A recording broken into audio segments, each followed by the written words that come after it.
So you're about to meet a young couple. He has learning disabilities. She's trying to help them build a better future. Yeah, they thought they found the home of their dreams, but they stepped into a nightmare. Fox 29's Jeff Cole tried to help them out. Can you please stop now? I think you've gotten what you needed.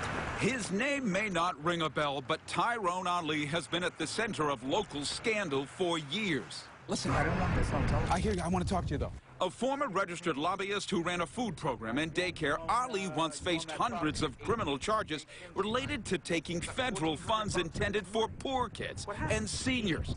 He beat that rap by going undercover in a state corruption sting. 6 Democratic city pauls were accused of taking bribes. 5 have pleaded out. 1 still faces trial. Ali's charges were dropped in exchange for cooperation, and he paid a fine to the Fed. Mr. Cole, please be fair in your reporting. Now he's got trouble of a different sort.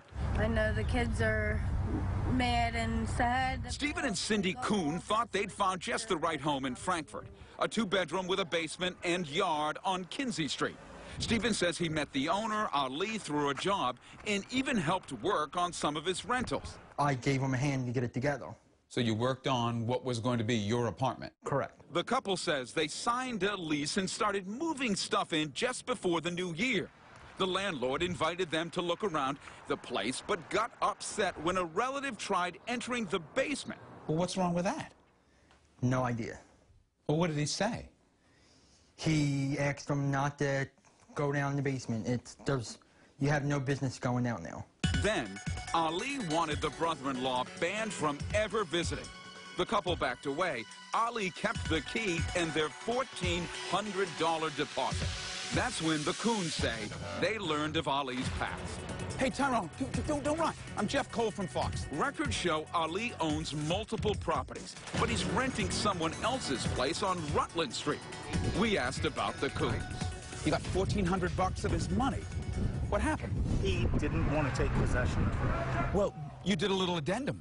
Yes. Right? He signed his lease. Yes. Then you added an addendum. Yes. Addendum said his brother-in-law couldn't come into the house? No, that's not what happened. What was the addendum? He said that that person burned his house down. He told you the Yes. guy burned his house down? No. Yes, he did. My brother-in-law, which he lived underneath of us there. Stephen tells us his brother-in-law, who works with a heating and air conditioning company, helped clean up after a kitchen fire in his old apartment, not started. The brother-in-law says he wasn't even home at the time. But listen, if he already signed a lease and gave you $1,400, and then you come with the addendum, how can you not give him the $1,400 back? Ali's lawyer wrote the Coons to say their money was being kept for 2 months' rent, and they could be on the hook for more. No further. Do you owe taxes on that property? No, I do not. Not anymore. I made an arrangement. But online records show Ali owes $4,000 on the Kinsey Street home's taxes with no payment plan, plus $35,000 on other properties. One bill dates back to 2007. Do you have a renter's license for all your properties? Yes, I do. You do? For every one of them? Yes, Do you I only have 2. We learned Ali holds 1 active license, but his Kinsey Street license expired in 2010.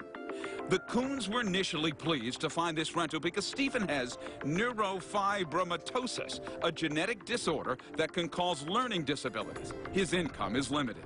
You've taken $1,400 from him. You've taken $1,400 from this man who doesn't have much. Why can't you give that back to him?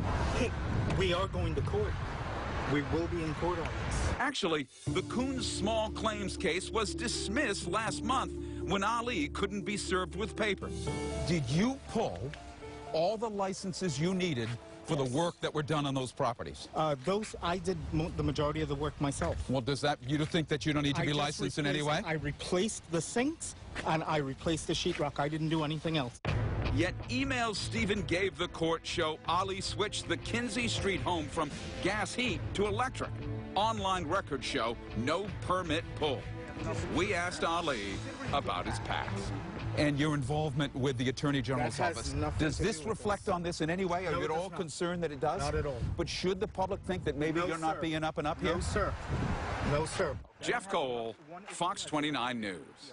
All right, so now Jeff tells us the Coons are staying in different places right now, paying to store all of their belongings and looking for a new place to finally live together. And as always, Jeff will stay on top of this and bring us any updates, which I'm sure there will be.